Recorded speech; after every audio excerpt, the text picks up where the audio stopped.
One of the most important concepts of virtue is the idea of military service, the idea that we must, particularly with the militia ideal, that citizen soldiers are essential to the preservation of the republic, to protect its liberty, and that participation in this process helps inculcate virtue in the citizenry. So it's hugely important, and one of the most dramatic and quite remarkable visual representations of this from the Revolutionary era is a remarkable painting by John Trumbull, The Death of General Warren at the Battle of Bunker Hill. Battle of Bunker Hill, of course, one of the early battles in the American Revolution.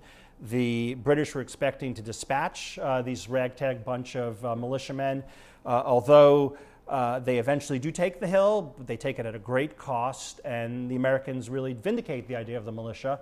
And it's generally considered to be, in a certain sense, a victory for both sides.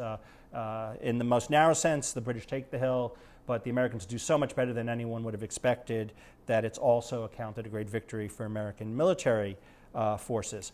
Now, looking at this remarkable painting, Trumbull, who is one of the great artists of the Revolutionary era,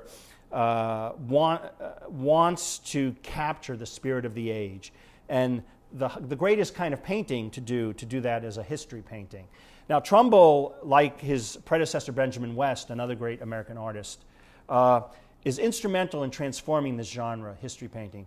Traditionally, history paintings were thought to be things you could do of classical antiquity or Bible scenes, that nothing in the modern era could possibly live up to the greatness of those two moments. And both of those painters are instrumental in saying, no, we live in remarkable times, and what we are doing today is of tremendous historical import. And so the other thing they do is that they portray them realistically. So for instance, some of the first efforts to break out of the ancient or biblical versions of history paintings sets modern figures but dresses them up in classical garb. What's great about West's paintings of the French and Indian War and now Trumbull's painting of the American Revolution is these are people dressed in the appropriate military garb of their day. And this dramatic image with this canvas, you've got the darkness on one side, the light on the other. It's a dramatic moment. General Warren, one of the heroes of the Revolution, is dying. The pose that he rests in is one of the most famous in all of Western art. It's the Pietà position of Christ at the bottom of the cross, being cradled, of course, in classical, in Western art, it would usually be Mary. Here, it's one of his military associates. So he has made the ultimate sacrifice, and it's both a kind of civic Republican emblem of virtue, and it's linked up to a kind of religious tradition of Christian sacrifice. Now, what's really quite remarkable is Trumbull was also a very shrewd businessman. He wanted to produce engravings of this, one of which the Society of Cincinnati has, and which you'll be seeing on the screen. And he thought that, like a good businessman, wouldn't it be great if I could sell it on both sides of the Atlantic? Wouldn't it be great if I could sell it to the English as well as the Americans? And in order to do that, he does something quite remarkable.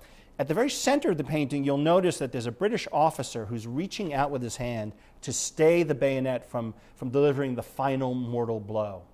So this suggests that virtue knows no national bounds, that anyone is capable of displaying this quality of virtue, that even though we are militarily opposed to the British and we are fighting against them, the British people are not our enemy. They are capable of the same kinds of heroic and virtuous activity that we are. A nice universal message, and of course doubles his sales because he can now sell it on both sides of the Atlantic. So it's good business and it's a good moral message. So more power to John Trumbull for recognizing that.